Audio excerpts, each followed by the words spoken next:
Hi friends, welcome back to my new channel. If you're new here, my name is Steph. I am a Christian, a wife, a mother of two lovely little girls, ages 3 and under, and also very excited to soon be joined by baby number 3, as I am currently coming up to about 30 weeks pregnant now.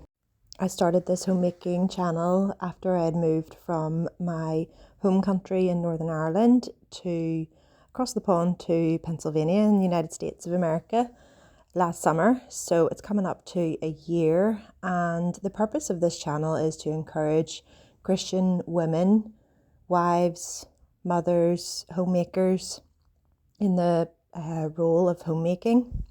So if that's something you're interested in or want to know more about, please stick around and stay tuned for what we have to talk about today.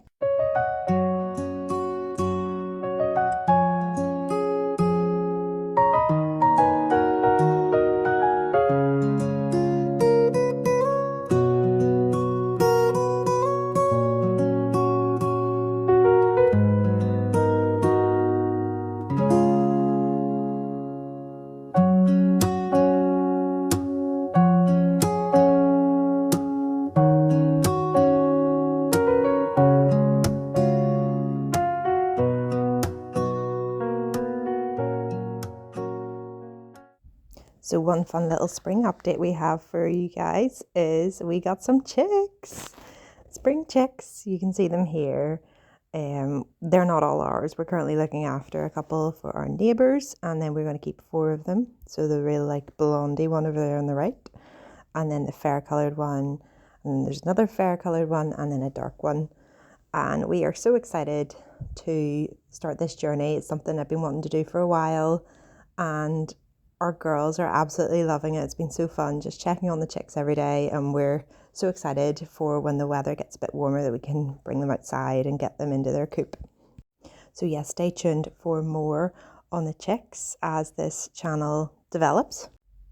But today I wanted to talk about something that is really not talked about in Christian circles. It's actually something that can get you in a lot of trouble in the church today. Well, not the church, in many churches, and that is the idea of submission.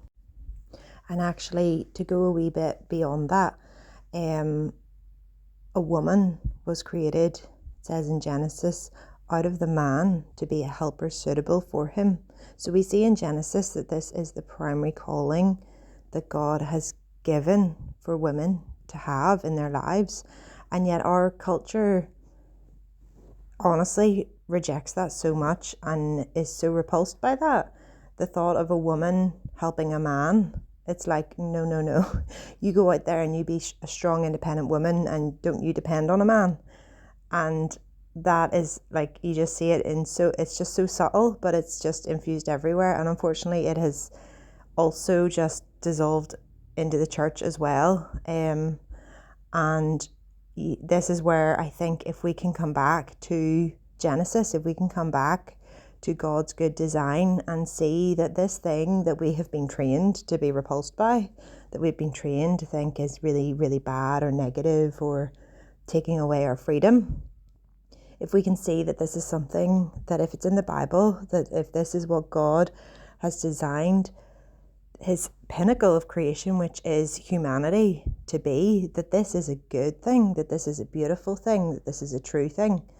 And in that, I think when we recognize that as our role, it actually makes our homemaking so much easier, because I found this whenever I would be trying to stay home, look after the children and go about my day, and quite often I would feel like even in that I was competing with my husband in saying like, before you go, I need to do this, this and this. And then I realized, actually, I'm here to help him. I'm here to obey him as Lord in the same way that Sarah did as Abraham. She submitted to him and called him Lord. And when we have that framework, it just changes everything. It changes how we talk to our husbands, how we think about them, how we speak to them, how we treat them in front of our children or in front of other people.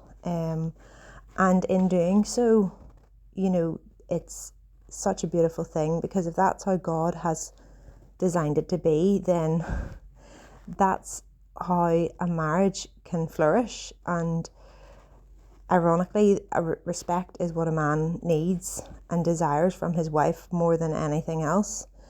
And that's why, the Bible talks about women respecting their husbands.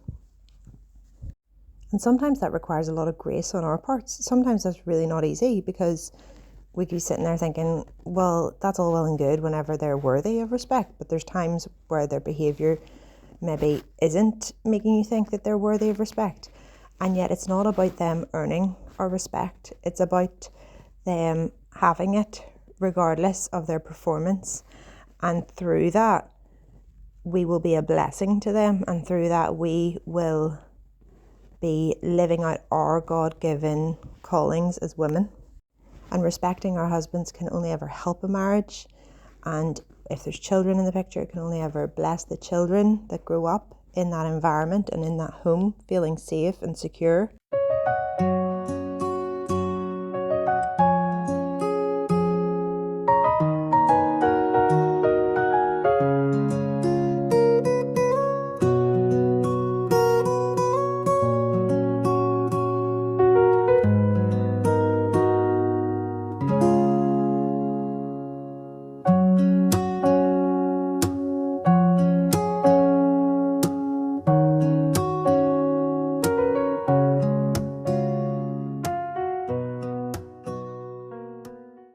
It's funny because my convictions on this have really grown a lot, I feel, since we got married. It's like I sort of knew about this when we got married, but I didn't really have the time to think about it. And I definitely didn't think about planning my life around it, as this being my priority, as this being actually in many ways an identity that I have taken on since I got married. It's like, well, I'm now a married woman. I am a helper. I'm a helpmate for my husband.